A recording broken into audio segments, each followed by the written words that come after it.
Hello, and a very warm welcome to Heist Stories for Sleep. Tonight we're settling into a story from a time of soft focus photographs and quiet city streets. There are no jumps here, no gore, just a calm, unhurried story to help you drift away. So find a comfortable position, let your shoulders relax, let your breathing slow.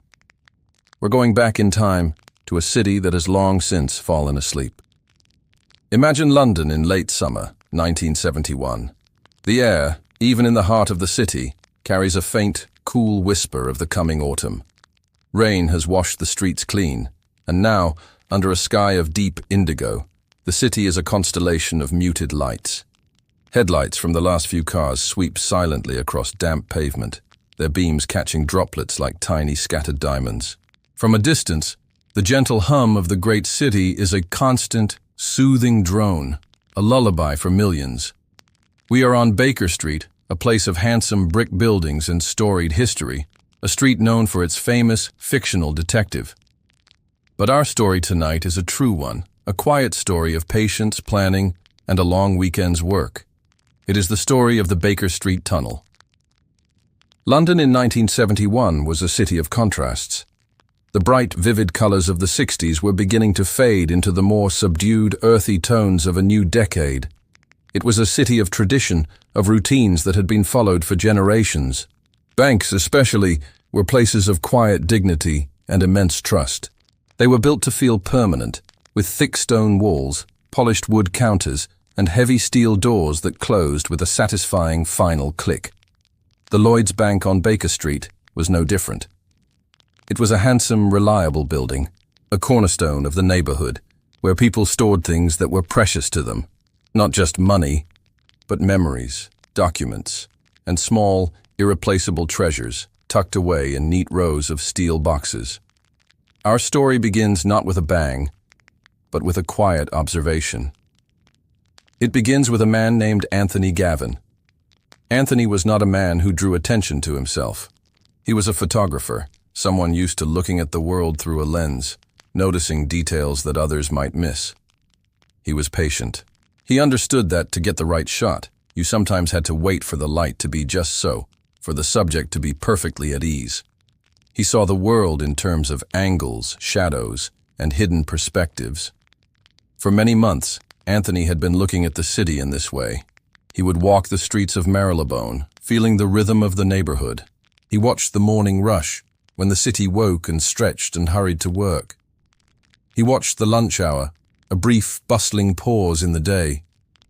And he watched the evenings, when the lights came on and the city began to breathe more slowly, settling down for the night. He was not looking for a dramatic moment. He was looking for a pattern, a quiet, overlooked space between the moments. He was not alone in this quiet study. He had a small team of men who shared his calm, methodical nature. There was Reg Tucker, a man with a friendly, forgettable face, the kind of person you could pass on the street and not remember a moment later. Reg was a master of fitting in. He could walk into a grand hotel or a simple cafe and look as though he belonged there. His gift was his ability to become part of the background, to observe without being observed. Then there was Benjamin Wolfe, an older gentleman who dealt in antiques and curiosities. He had a gentle, grandfatherly air and a lifetime of experience in understanding the value of things, not just their monetary worth, but their history, their story. He knew how leases worked, how shops opened and closed, how the commercial tide of a street ebbed and flowed. And finally, there was Thomas Stevens, a quiet man who was good with his hands. He understood how things were put together and how they came apart. He was a practical man, a problem solver, who looked at a challenge not with anxiety, but with a calm curiosity. These men were not flashy. They were not in a hurry. They were like craftsmen, preparing for a long and difficult project. One rainy afternoon, Reg sat in a small tea shop across from the bank. He held a warm cup in his hands, watching the world go by. "Anything?" Anthony asked quietly, sitting down opposite him. Reg shook his head slightly, never taking his eyes off the building. "The guards change at 6, like clockwork. The street cleaners come through around 4 in the morning." every day the same? Every day, Reg confirmed, like a well-rehearsed play. They were not looking for a weakness. They were looking for a routine. They knew that the strongest buildings, the most secure systems, all relied on human habit. And habits, no matter how precise, create a rhythm. They were simply learning the rhythm of Baker Street. The plan grew slowly, sketched out on paper in quiet rooms over many weeks. It was a plan built not on force, but on patience. It relied on the city's own predictable pulse. They spoke of old safeguards and layers of precautions, understanding that the bank was protected by more than just steel. It was protected by time, by procedure, by the simple, unwavering belief that it was untouchable. Their plan was to work around these things, not against them. To find a quiet space where no one was looking. Benjamin, with his gentle manner, found the key. 2 doors down from the bank, there was a leather goods shop called Le Sac. It was a narrow, unassuming little place, the kind of shop that was slowly being left behind by time. The owner was ready to retire, and the lease was for sale. Benjamin handled the transaction with quiet efficiency. No one thought twice about the kindly old man who wanted to open a little shop for trinkets and curios. The shop had a small, dusty basement, perfect for storage. And from that basement, their quiet work could begin. Sleepy notes. The idea for the tunnel is often said to have been inspired by a Sherlock Holmes story, The Red-Headed League, where criminals dig into a bank vault from a nearby cellar. While this makes for a wonderful story, especially given the Baker Street location, it's a detail that has likely been embellished over time. The public record focuses more on the practical planning than any literary inspiration. The most delicate part of the planning fell to Reg. With his unremarkable appearance, he opened an account at the Lloyd's branch. He became a customer. A few weeks later, he rented a small safe deposit box in the vault. In those days, the procedures were different. A customer would be escorted into the vault, and then, for privacy, they would often be left alone for a few moments with their box. Over several visits, Reg calmly and quietly took in the room. He felt the cool, still air. He noted the placement of the heavy cabinets, the thickness of the door, the pattern of the tiles on the floor. He used simple, everyday objects to measure the space. He would pace the floor, his footsteps echoing softly in the silence. He might open his umbrella, as if checking it was dry, using its span to gauge the distance from one wall to another. He was creating a map in his mind, a blueprint of the silent, waiting space. Each visit added another layer of detail, another piece of the puzzle, until he could picture the entire room with his eyes closed. The plan was not to break in, but to arrive, from an unexpected direction, into a space they already knew intimately. The work was set to begin on a Friday evening at the end of August, just as a long holiday weekend was settling over London. The city emptied out, its residents heading for the countryside or the coast. A deep quiet fell over the streets of Marylebone. The air was warm and still. That evening, the 4 men gathered in the small, dark shop. The windows were papered over. A sign on the door read, "Closed for renovation." They were dressed in simple work clothes. There was no sense of urgency, no nervous energy. There was only the calm focus of the task ahead. Thomas unloaded the tools. They were heavy, practical things, the kind you might find on a construction site. They laid them out neatly on the floor of the shop, a collection of steel and wood. Anthony nodded towards the back of the shop, towards the door that led to the basement. "Ready?" he asked, his voice low. "As we'll ever be," Thomas replied, picking up a heavy hammer. They descended the narrow wooden stairs into the basement. The air was cool and smelled of damp earth and old paper. A single bare bulb cast long, dancing shadows on the brick walls. They stood for a moment in the quiet dark, listening. They could hear the faint rumble of a late train passing deep underground, a distant rhythmic heartbeat. For the next few days, this small hidden space would be their entire world. The first part of the work was the hardest. They had to go through the concrete floor of the basement. It was slow, patient work. The sound was muffled by the thick walls and the empty buildings on either side. They worked in shifts, 2 at a time, their movements deliberate and synchronized. The scrape of a shovel, the dull thud of a pickaxe, the soft murmur of their voices. These were the only sounds in the small enclosed space. Dust filled the air, clinging to their clothes and hair, but they worked on, their breathing steady. Once they were through the floor, they were in the soft London clay. The digging became easier, but it was still demanding. They dug downwards first, and then began to move horizontally, creating a tunnel.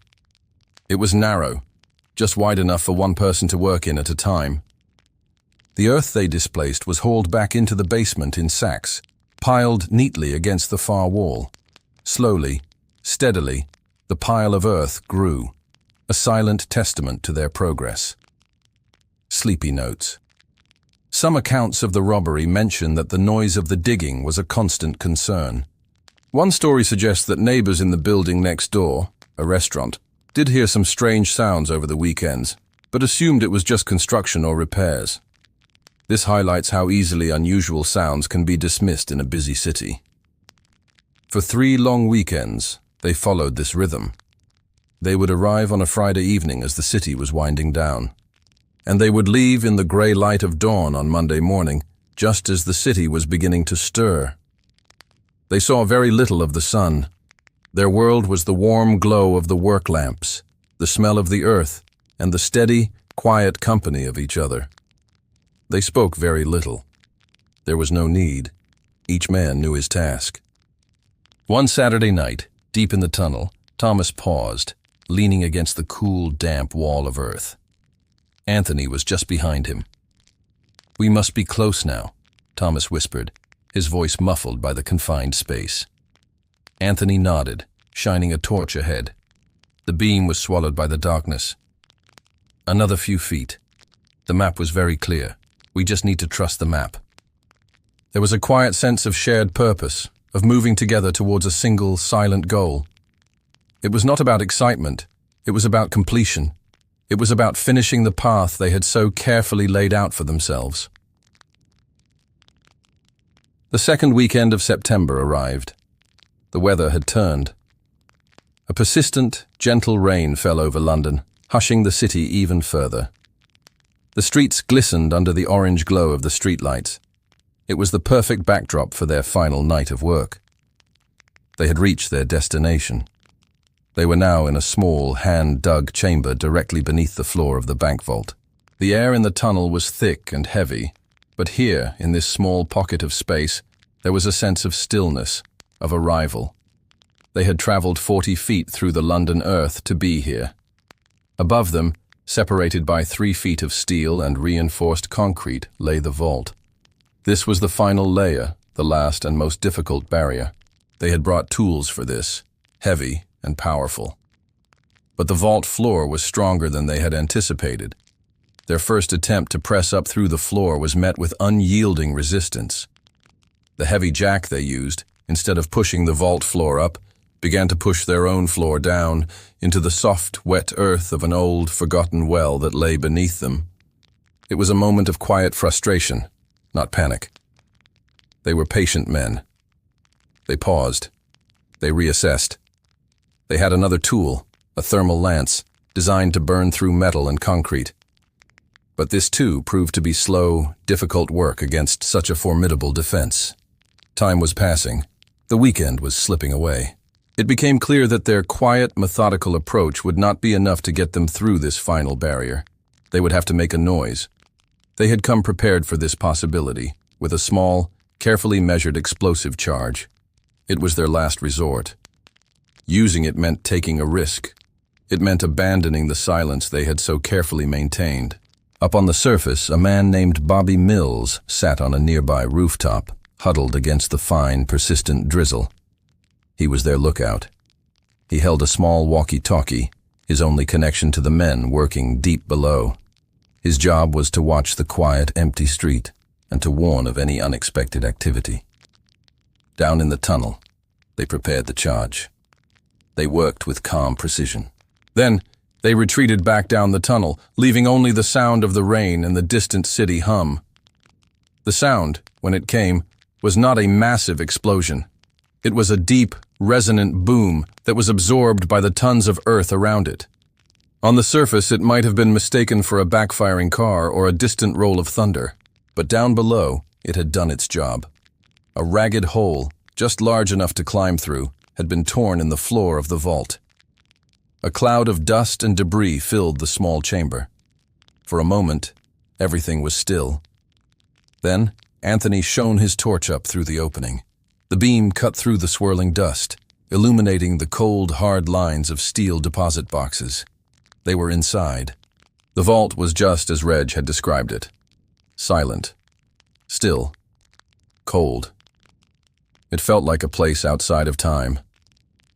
The air was dry, sterile. The only sound was their own soft breathing. They set up a small lamp, and its gentle glow pushed back the deep shadows. There were hundreds of boxes, arranged in neat, uniform rows.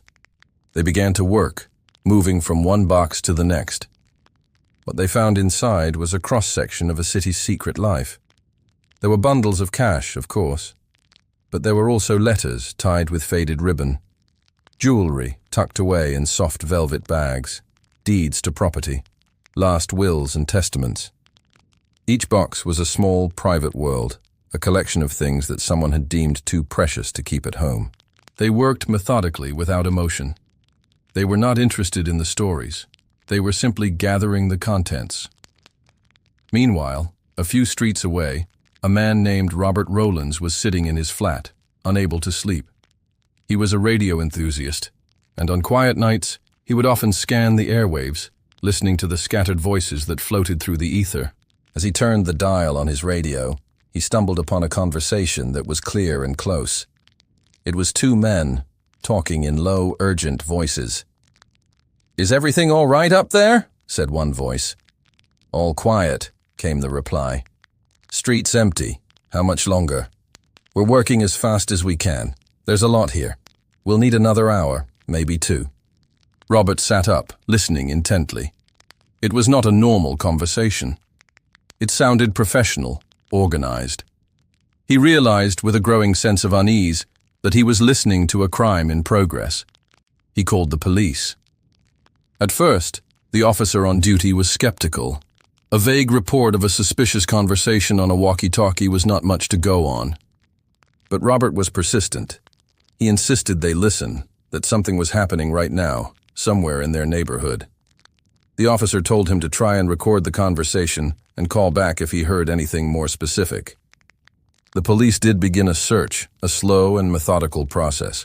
They checked banks in a wide radius, but from the outside, everything looked perfectly normal. At the Lloyd's on Baker Street, the doors were secure. The windows were dark. The time-locked vault door was sealed shut and could not be opened until Monday morning. There was no sign of entry, no alarm. The officers noted that all was quiet and moved on, unaware of the activity taking place deep beneath their feet. Down in the vault, the men continued their work, oblivious to the radio signals they were sending out into the night. As the first hint of dawn approached, they knew their time was running out. They packed the last of their findings into heavy bags. One of them, with a piece of chalk, scrawled a message on the vault wall, a playful nod to their famous neighbor. It read, "Let's see how Sherlock Holmes solves this one." Their exit was as quiet as their arrival. They slipped out of the leather goods shop, one by one, into the gray, pre-dawn light of Sunday morning. The rain had stopped. The air was fresh and clean. The streets were still deserted. They looked like early morning workers, heading home after a long night shift. They carried heavy bags, but no one was there to see them, no one to ask what they were carrying. They disappeared into the waking city, melting back into the population of millions. They left behind the rented shop, the tools, the piles of earth in the basement, and the long, dark tunnel. They left behind the silent vault with its open, empty boxes. There was no dramatic getaway, no squealing tires. There was only the quiet satisfaction of a long job finally finished. They felt a sense of release, the easing of a tension they had carried for months. They had stepped out of the normal world for a weekend, and now they were stepping back in, leaving no immediate trace of their passage. On Monday morning, the city returned to its familiar rhythm. Shopkeepers rolled up their shutters. Office workers hurried along the pavements. At the Lloyd's Bank on Baker Street, the staff arrived to begin the week. At the appointed hour, the time lock on the vault door released with a soft click. The manager swung open the heavy steel door, expecting to see the same neat, orderly room he saw every day. The scene that greeted him was one of quiet chaos. The vault was filled with debris. Hundreds of safe deposit boxes hung open, their contents gone. And on the wall, the chalked message. For a moment, there was just stunned silence. The routine of a normal Monday morning had been completely, impossibly shattered. The investigation that followed was calm and professional. The authorities were faced with a puzzle. There was no sign of a forced entry from the outside. The door, the locks, the alarms on the upper floors. Nothing had been disturbed. It was as if the thieves had simply materialized inside the vault and then vanished. The discovery of the tunnel, of course, changed everything. Investigators entered the little leather goods shop and descended into the basement. They saw the piles of earth. They found the tools. And they found the entrance to the 40-foot tunnel, a magnificent, audacious piece of engineering. They followed it, under the restaurant next door, to the crude opening in the vault floor. The entire story of the weekend was laid out before them. The radio recordings from Robert Rowlands became a key piece of evidence. The quiet, professional voices gave them a sense of the men they were looking for. And the biggest clue of all came from the lease on the shop. It had been signed by Benjamin Wolfe, in his own name. It was a simple, careless mistake in an otherwise meticulously planned operation. From that one loose thread, the rest of the story began to unravel. Sleepy notes. The fact that Benjamin Wolfe signed the lease in his own name seems like a surprising oversight. Some historians suggest he may have used a false name that was just too close to his real one, or that he simply didn't believe it would be a problem. Whatever the reason, it proved to be the crucial starting point for the police investigation. Over the next few weeks, the investigators patiently followed the trail. They put the pieces together one by one. Informants from London's underworld, hearing details of the crime, began to whisper names. The circle began to close around Anthony Gavin and his team. In late October, the arrests began. The men who had worked so patiently in the dark were finally brought into the light. The aftermath of the Baker Street robbery was, in many ways, as quiet as the crime itself. Anthony Gavin, Reg Tucker, Thomas Stevens, and Benjamin Wolfe were tried and sentenced for their parts in the heist. They served their time and then, for the most part, faded back into obscurity. They were not men who sought the spotlight, but the story itself took on a life of its own. What was actually taken from those 268 boxes has never been fully known. The bank's records were confidential. The owners of the boxes were often reluctant to declare what they had lost. The official value of the recovered goods was only a fraction of what was believed to have been stolen. This air of mystery gave rise to rumors, stories that grew and changed with each retelling. The most persistent rumor was that the robbery was not just about money. It was whispered that one of the boxes contained secrets, compromising photographs of a prominent public figure, perhaps even a member of the royal family. The stories claimed that the robbery might have been quietly encouraged by intelligence services as a way to retrieve these sensitive materials. This was fueled by the fact that, after a few days of intense media coverage, the story seemed to quieten down. Some journalists at the time believed a D-notice, a government request to the press to refrain from publishing a story on grounds of national security, had been issued. Sleepy notes. The existence of a D-notice has been a subject of debate for decades. There is no official record of one being issued, and many press outlets continued to report on the investigation. However, the story did fade from the front pages relatively quickly, allowing these compelling theories about a government cover-up to take root and persist to this day. And so, the Baker Street robbery became more than just a crime. It became a piece of modern folklore, A story where the facts are intertwined with speculation. The truth of what was in those boxes likely vanished with the men who opened them. The mystery is perhaps what keeps the story alive, a quiet question mark hanging over a weekend's work in 1971. The tunnel was filled in, the shop was sold, the bank repaired its vault, and the City of London moved on, holding the memory of the story deep within its brick and clay. And now, our story comes to a close. The City of London is sleeping once more. The rain has passed, and the stars are visible above the quiet rooftops of Baker Street. The great city breathes its slow, steady rhythm, a gentle hum that has soothed its residents for centuries. The echoes of our story have faded, leaving only a sense of quiet curiosity, a gentle mystery to drift on as you fall asleep. Thank you for listening to Heist Stories for Sleep. I hope this story has helped to quiet your mind and prepare you for a night of deep and peaceful rest. If you feel inclined, leave a gentle comment to let us know where you're listening from tonight. It's always lovely to know where our stories are traveling. For now, all that's left to do is let go. Let go of the day, let go of your thoughts, and allow yourself to drift peacefully into sleep. Good night.